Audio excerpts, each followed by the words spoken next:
Halo calon arsitek muda, bertemu lagi dengan saya RF Sofia Ratna Haryati dalam pembelajaran teori arsitektur yang mengambil tema lingkup dari arsitektur.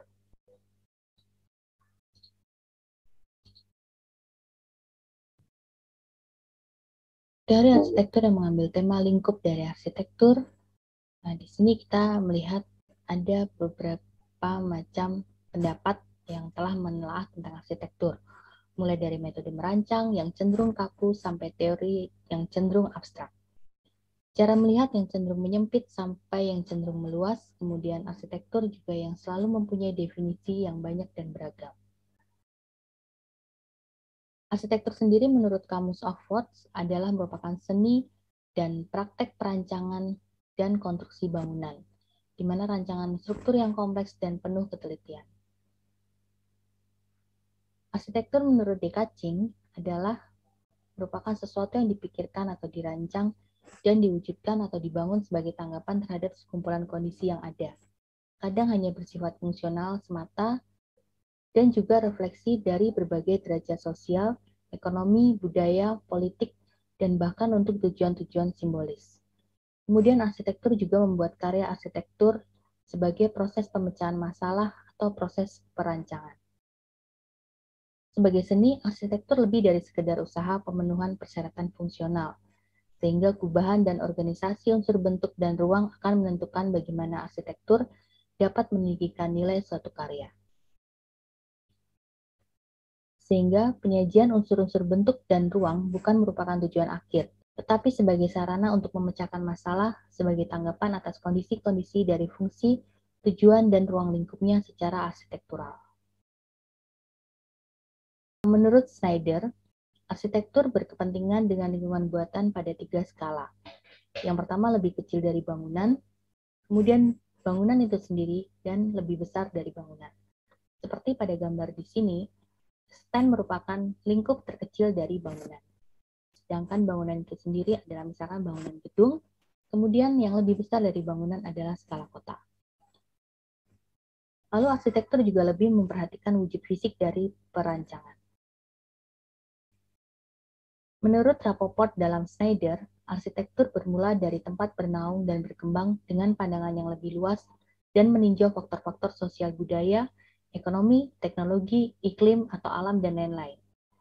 Lingkungan buatan memiliki bermacam-macam kegunaan, di mana melindungi manusia dan kegiatannya, serta harta miliknya dari ancaman fisik dan juga kekuatan alam, serta psikis atau kekuatan yang dianggap gaib. Dan di sana juga menekankan identitas sosial serta status sosial.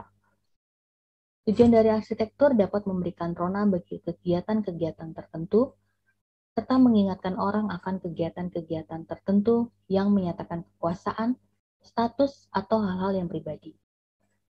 Arsitektur juga dapat dipahami dari seni bagaimana hubungannya dengan masyarakat, dan juga hubungan ini lama-kelamaan berubah menjadi sebuah kebudayaan.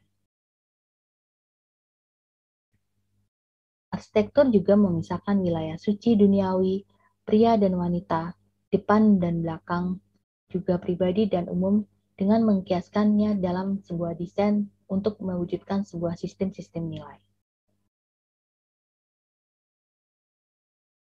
Pada hakikatnya, karya arsitektur merupakan hasil nyata dari imajinasi dan karya cipta, di mana mencipta dan mengubah oleh para ahli dalam meningkatkan taraf hidup manusia untuk membuat kehidupan yang lebih menyenangkan, lebih sempurna dari kehidupan sebelumnya.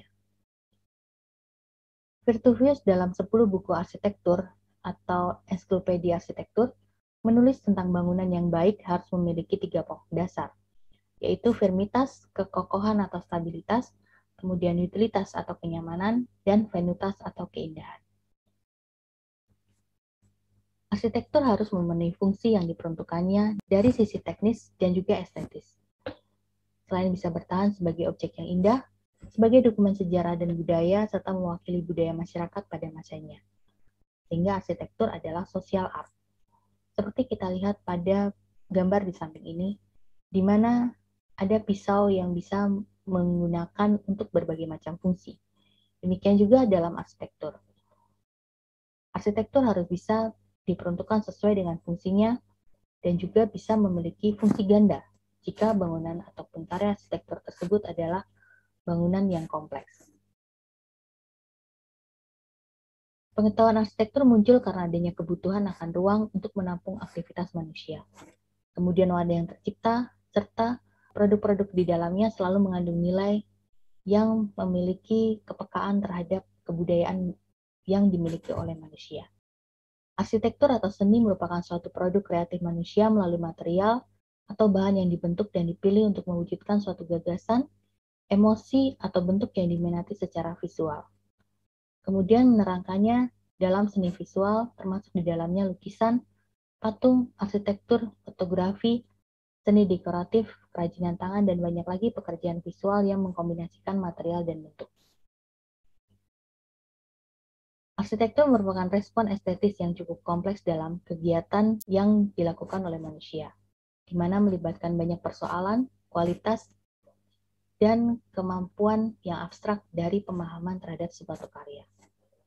Pengalaman ruang arsitektural bersifat personal dan psikologis, dan ini sangat berbeda dengan patung atau lukisan yang kita amati karena kita berada di dalamnya, atau di dalam karya arsitektural. Cara melihat pengetahuan arsitektur berdasarkan suatu teoritis, mengenali arti dari kata arsitektur tidak menjamin dapat mengenal esensi dari kegiatan pengetahuan arsitektur itu sendiri. Teori dan sejarah selalu amat penting untuk menelaah dan memahami arsitektur. Di sini teori berguna bagi para arsitek pada berbagai tahapan dalam proses perancangan. Bila arsitek dihadapkan pada beberapa pilihan dalam suatu teori arsitektur, maka teori akan membantu dalam memutuskannya.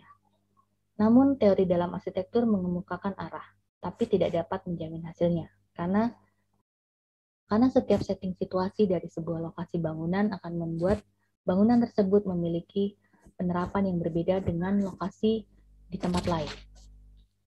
Karena hal itu berkaitan dengan kebudayaan, juga perilaku serta adat istiadat yang ada di daerah tersebut.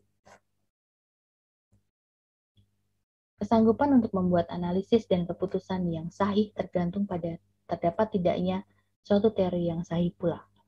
Begitu banyak yang telah ditulis mengenai arsitektur dari segala jenis perspektif, sehingga tanpa teori tak seorang pun, tidak juga seorang peneliti dengan keahlian khusus dapat kira-kira membaca lebih dari sebagian kecil saja dari sebuah permasalahan yang ada pada pembuatan atau mendesain atau merancang sebuah karya arsitektural.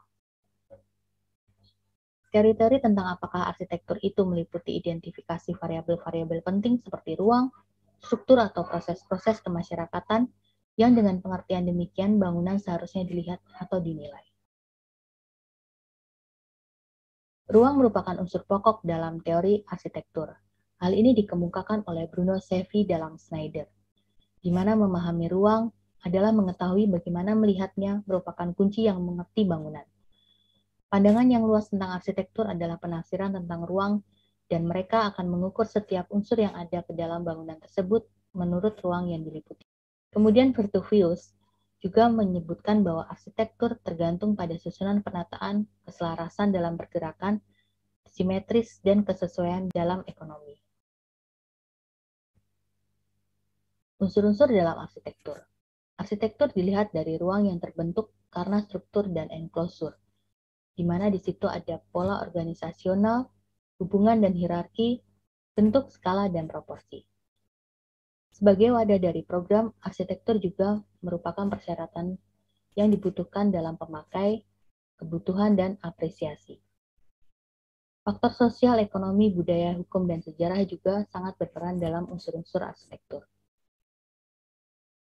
Arsitektur dapat dicapai melalui teknologi, di mana konsepsi kenyamanan, kesehatan, dan keselamatan, serta keawetan menjadi sesuatu yang sangat diperhatikan.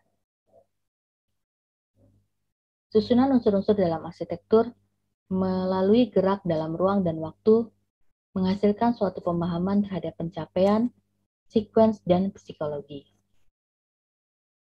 Unsur-unsur dalam arsitektur harus sesuai dengan lingkup, di mana tapak atau lingkungan serta iklim geografis menjadi faktor yang diperhitungkan dalam memahami sebuah karya arsitektural.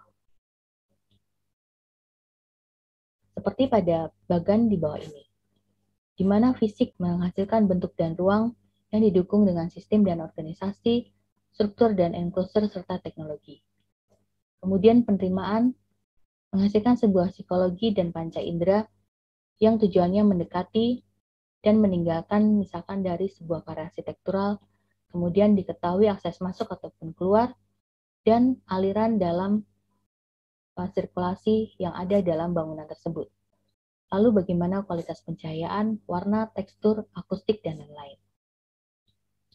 Sementara konseptual berhubungan dengan kesesuaian, di mana gambar, keteraturan pola, makna, dan tanda simbol diperhatikan dalam mendesain sebuah karya arsitektural.